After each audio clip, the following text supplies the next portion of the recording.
All right, it's Thanksgiving week.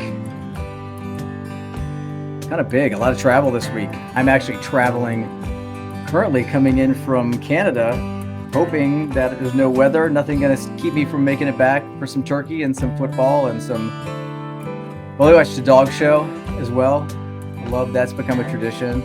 And the parade, of course. So yeah, looking forward to all that this week.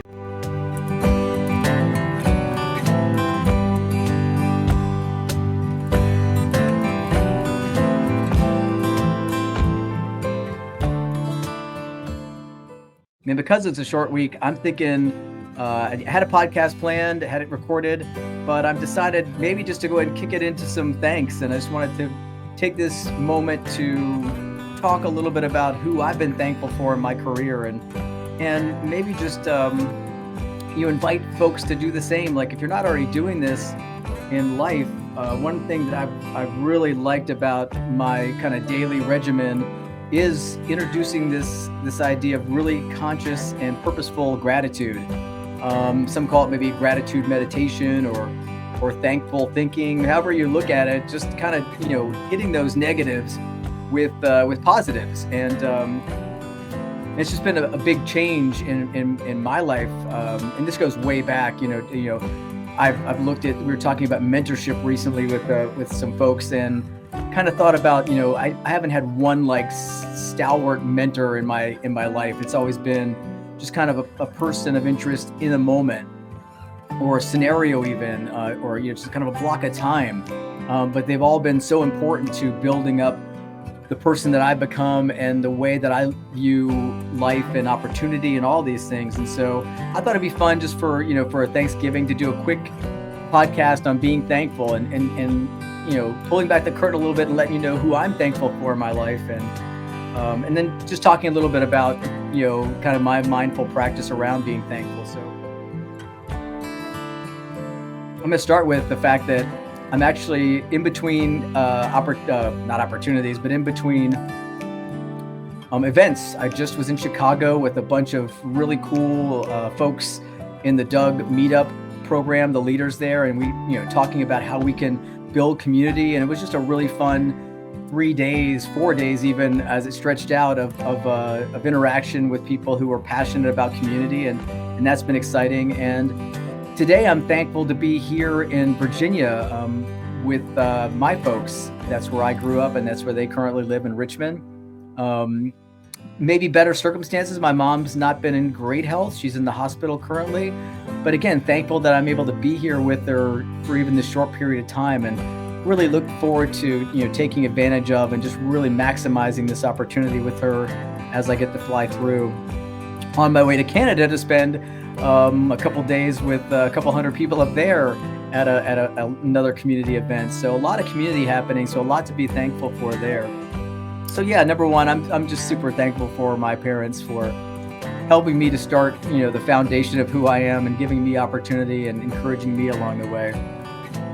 And I'm not going to hit everybody, but just key pivotal moments in my life. When I was 18 and I was able to get my first credit card, and you could easily get a car back then. I mean, I put myself in so much financial debt.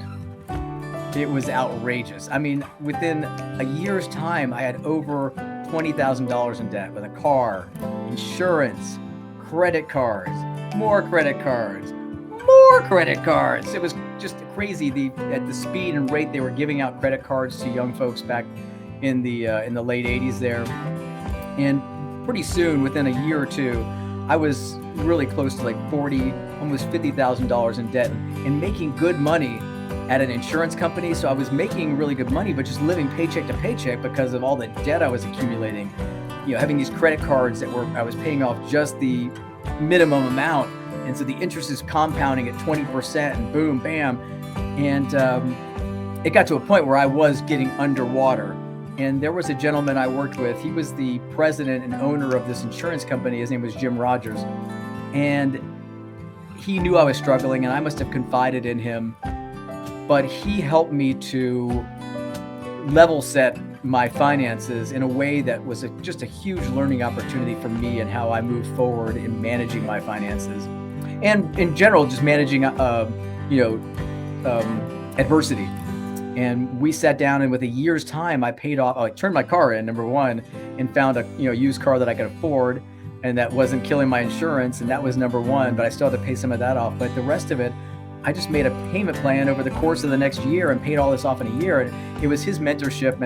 And I want to put that thank you out in the world to him. I've thanked him, before. I wish I'd had the opportunity to thank him again. Unfortunately, he passed away recently.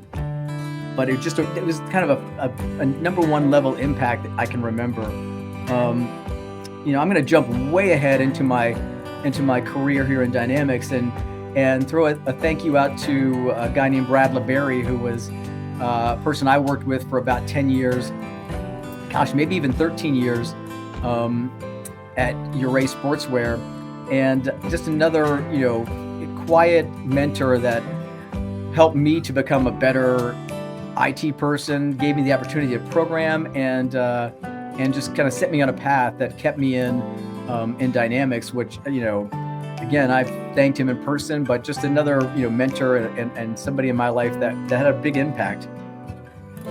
And another, for me, big impact, and certainly on where I am today, is a lady named Heather Williams, who was leading community back when I started going to community. And not only was she leading community and encouraging and a fun person to work with, but kind of got me my next opportunity after my end usership, and that was with Ellipse Solutions. And so she and Kelly Gustafson were two people that gave me an opportunity to stay in community, and through that I was able to build community even further in my heart and what I'm doing now. And that leads me to a couple of other folks at Ellipse that I again, Mikhail Reutman, who was just a wonderful person to work for and encouraged the community aspect and really saw the value in community, so it made it easy for me to continue on. And Brent Faller, who also was a part of this community drive that allowed me to continue on and to help build community with Ellipse. This is something they believe in with great passion. And the other person that kind of put me in this space and kind of helped drive my passion for podcasting is Savannah Ball, who just we started a podcast together at Ellipse, and it was through that I found that I really wanted to do more of this and got to kind of work out the early kinks with her, and that was just it was a fun time to be able to do that with her at Ellipse. And through that, so coming back through pandemic,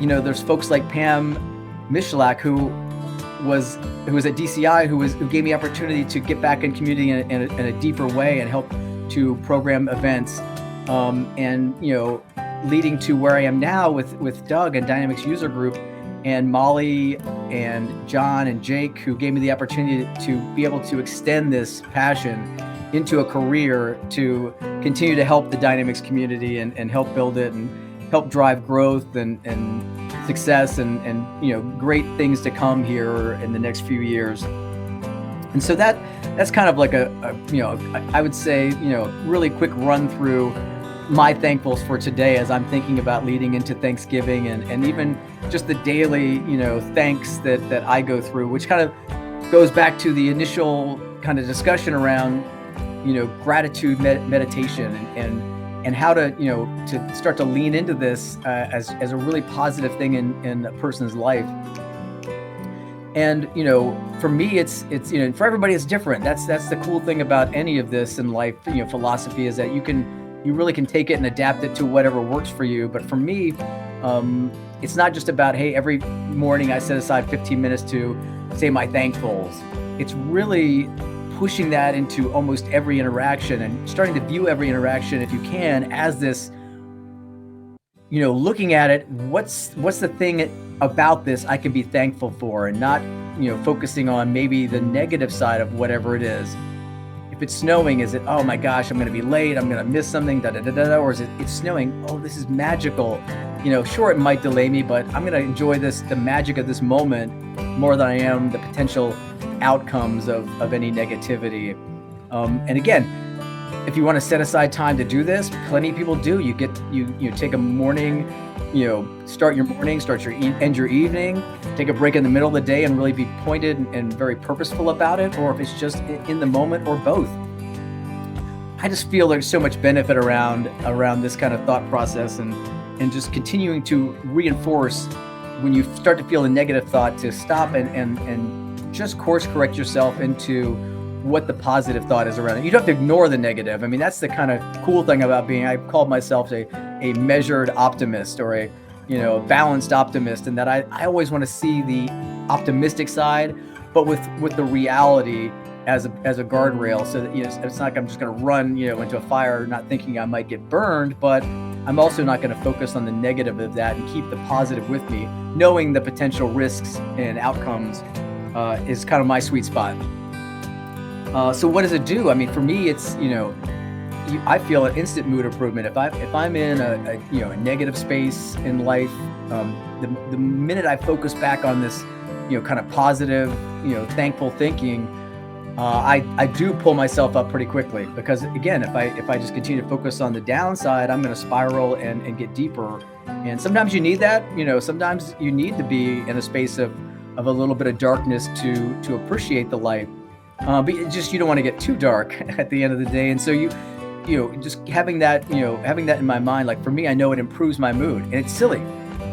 I know it's silly to say, well, if you just smile, you'll feel better. But I feel like there's a lot of truth in that. If you just smile, you do feel better.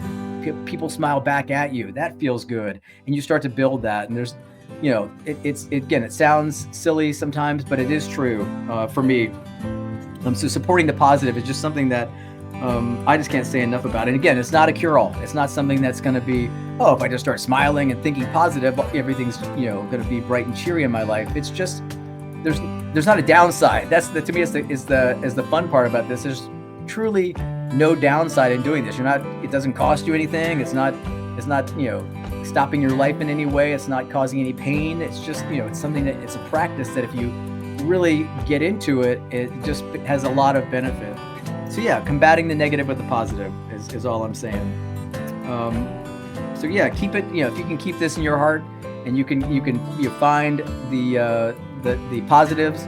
I say it's worthwhile effort. I'm giving it the 100% guarantee of you're at least going to smile more, and you're going to feel like you're in a thankful mood. And money back if you find that you're smiling more, and after, let's say, a year, give it a year, and you come to me, and I'll give you your money back on this one. So that's it. Just wanted to say thank you this week. Here in the U.S., we've got Thanksgiving. Outside of the U.S., you're probably gonna have less work because we're all eating turkey and sleeping and watching parades. So you can relax for the end of the week. But just let everybody out there know. I mentioned a number of people specifically that I'm thankful for today, but that circle is wide and that net is broad. There's so many people in our community that I'm thankful for, and I'm sending a lot of big love out to y'all this week, and looking forward to continuing to talk to people other than myself, and look forward to seeing some of you, as many of you as I can, out at events here coming in the next year.